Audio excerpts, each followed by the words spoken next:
श्री राम कथा। भगवान श्री राम, लक्ष्मण और सीता जी पिता दशरथ की आज्ञा पालन करने के लिए वनवास चले। रास्ते में सारे तीर्थ गंगा, यमुना, गोमती वगैरह में तर्पण किया। वन में फल फूल कंदमूल खाकर जीवन यापन करते थे। कार्तिक महा एकम को राम जी की आज्ञा से लक्ष्मण जी कंदमूल तोड़कर लाए और सीता जी के आगे रख दिए। सीता जी ने उनकी 4 पत्तलें बनाई। लक्ष्मण जी पूछने लगे, माता जी आपने 4 पत्तल किस लिए बनाई हैं? सीता जी बोली, एक पत्तल राम जी की, एक पत्तल लक्ष्मण जी की, एक पत्तल गौ माता की और एक पत्तल सीता की। राम और लक्ष्मण जी ने अपनी अपनी पत्तलें उठा ली और एक गौ माता के आगे रख दी।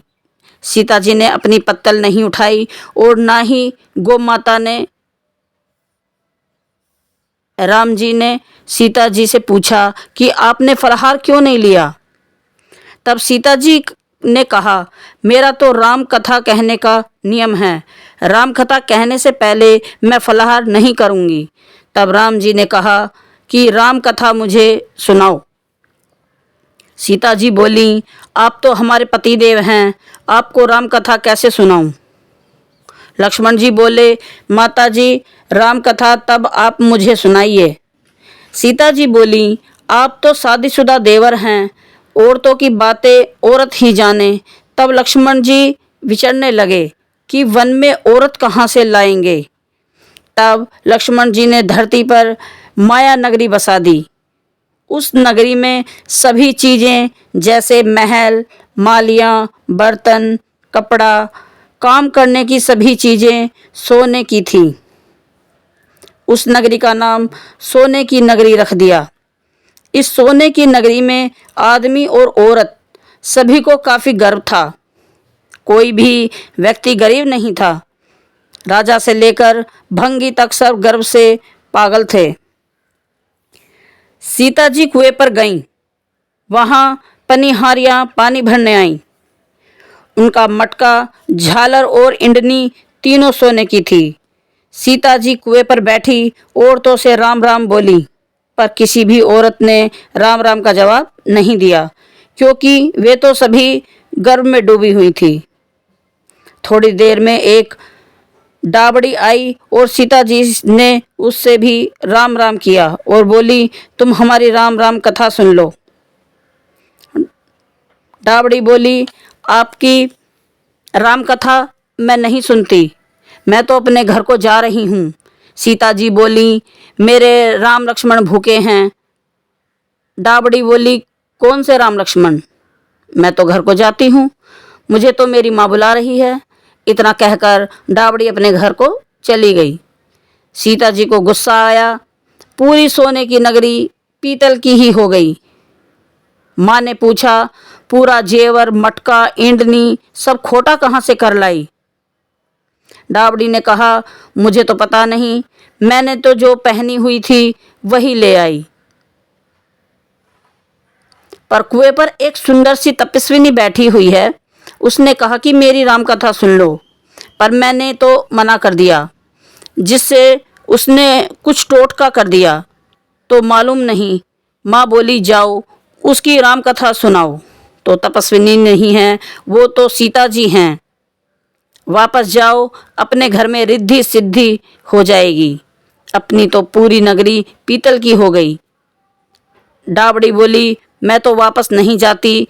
इतने में बेटे बहू आई। उसने कहा, आपकी आज्ञा हो तो मैं सीता जी के दर्शन कराऊं और राम कथा सुनाऊं। सासू बोली, जा बेटी, सीता जी की राम कथा सुना।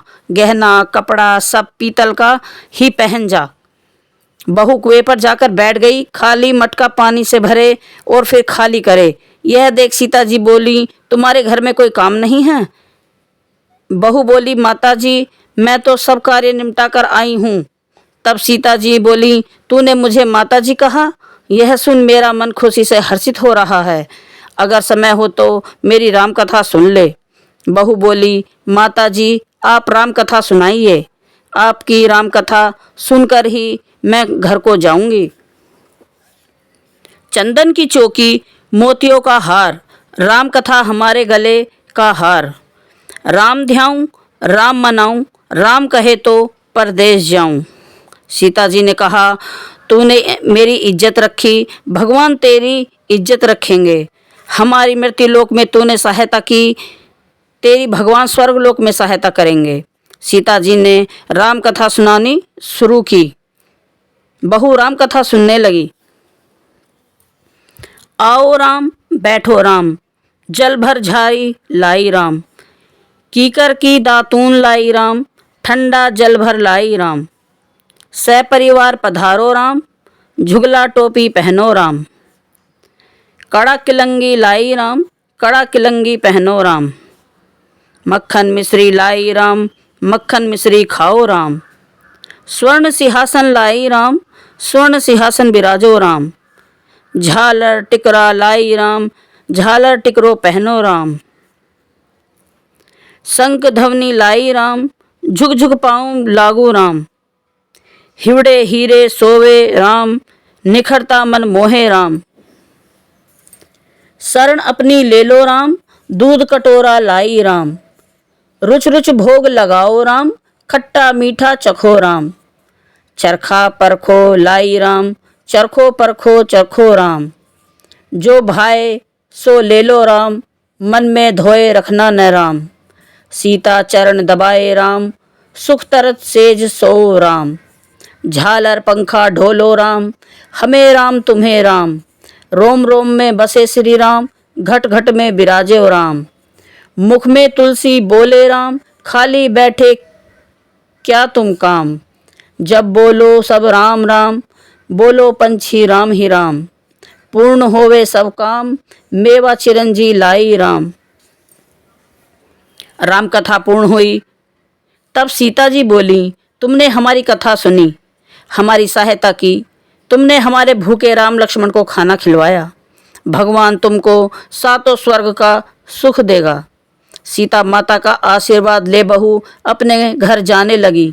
सीता जी ने अपने गले का हार उतारकर बहू को पहना दिया। बहू अपने घर सासू जी से बोली कि मेरा मटका सिर से उतारो। सासू जी बोली, ए बेटी, हीरा पन्ना का गहना, कपड़ा और मटका, सिर का झालर, ईंडनी, हीरा से झिलमिला रहा है, ये सभी चीज़ें तू कहाँ से लाई है? राजा जी सुनेंगे तो दंड देंगे। बहू बोली, मैं तो सीता जी से उनकी राम कथा सुनकर आई हूँ, उनकी कृपा से भी सभी हुआ है। सास बोली, ठीक है, रोज़ तुम कथा सुनने आया करो। बहू रोज़ सीता जी के पास राम कथा सुनने जाने लगी। सुनते सुनते वर्ष गुजर गया। तब बहू ने कहा, माता जी, कहानी का उद्यापन बताओ। माता जी बोली, 7 लड्डू, 1 नारियल लेना और फिर उनका 7 भाग करना। 1 भाग मंदिर में चढ़ाना, मंदिर बनाने का जितना फल मिलेगा 1 भाग तालाब में चढ़ाने से, तालाब खुदवाने जितना धर्म होगा। 1 भाग भागवत पर चढ़ाने से भागवत सुनने का फल मिलेगा। 1 भाग तुलसी पर चढ़ाने से तुलसी की शादी करने के जितना फल मिलेगा। 1 भाग कुंवारी कन्या को दे कन्यादान करने का फल मिलेगा। 1 भाग ब्राह्मण को देने से ब्राह्मण को खाना खिलाने जितना फल मिलेगा। 1 भाग सूर्य भगवान को चढ़ाने से 33 करोड़ देवी देवताओं को भोग लगाने जितना फल मिलेगा। बहू जल्दी जल्दी घर गई, 7 लड्डू और 1 नारियल लाई, उसका 7 बार भाग किया। 1 भाग मंदिर में, 1 भाग तालाब में, 1 भाग भागवत कथा में, 1 तुलसी में, 1 कन्या को, 1 ब्राह्मण को, 1 सूर्य भगवान को चढ़ाया। सूर्य भगवान से 33 करोड़ देवी देवताओं ने भोग लगा लिया। अब बहू फिर से सीता जी के पास आई और बोली, माता जी, मैंने सबका उद्यापन कर दिया। सीता जी बोली, अच्छा बहू, अब बैठ जाओ। 7 दिनों बाद वैकुंठ धाम से विमान आएगा, तो 7 दिनों के बाद ही वैकुंठ धाम से विमान रिमझिम करता आया। बहू बोली, सासू जी विमान आया, आप भी चलो। सासू जी बोली, ए बहू, मैं अकेली कैसे जाऊं? अपने ससुर जी को ले लो, माता पिता को ले लो, भाई बंधु कुटुंब को, कबीले को ले लो, अड़ोसी पड़ोसी को ले लो। बहू ने सबको विमान में बैठा लिया। विमान पर फिर भी खाली रहा। इतने में नंद आई और बोली, भाभी जी मुझे भी विमान में बैठा लो। माता जी ने देखा विमान में जगह ही नहीं है।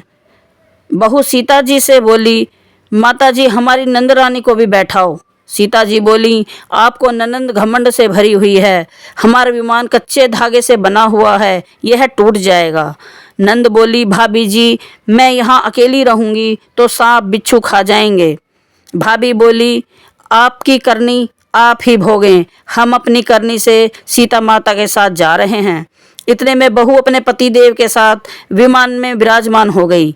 यह देख नगर के सभी लोग इकट्ठे हो गए और पूछने लगे, बहू आपने ऐसा कौन सा धर्म, कौन सा कार्य किया जो सीता जी के साथ विमान में बैठ बैकुंठ धाम को जा रहे हैं? आपने रामायण का पाठ किया था या गीता का पाठ किया? कोई अखंड पुण्य किया जिससे कि स्वर्ग से विमान लेने आया है? बहू बोली, मैंने तो केवल सीता माता की राम कथा सुनी, उसका उद्यापन किया। नगरी के लोग कहने लगे, बहू हमें भी राम कथा सुनाओ। बहू ने सबको राम कथा सुनाई। कथा संपूर्ण होते ही पूरी नगरी सोने की हो गई। बहू बोली, जो कोई राम कथा की 108 पुस्तकें बांटेगा उनको भी उतना ही फल मिलेगा जितना बहू को मिला। सभी नगरवासियों ने राम जी की जय जयकार की। सीता जी ने सबको विमान में बैठा लिया। विमान स्वर्ग के रास्ते चल पड़ा।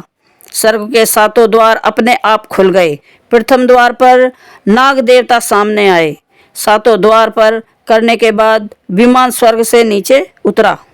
33 करोड़ देवी देवता बहू से पूछने लगे कि तुमने ऐसा कौन सा पुण्य कार्य किया जिससे कि स्वर्ग के 7 द्वार पार करके हमारे पास आई हो। बहू बोली, मैंने तो सीता माता से राम कथा सुनी, उसका उद्यापन किया। 33 करोड़ देवी देवता बोले, हमें भी राम कथा सुनाओ। बहू ने सबको राम कथा सुनाई। बहू ने कहा, राम ध्याऊं राम मनाऊं, राम कहे तो परदेश जाऊं। सभी देवी देवता सीता माता की जय जयकार करने लगे। आप भी सब मिलकर बोले, जय श्री राम, जय श्री राम, जय श्री राम कथा की।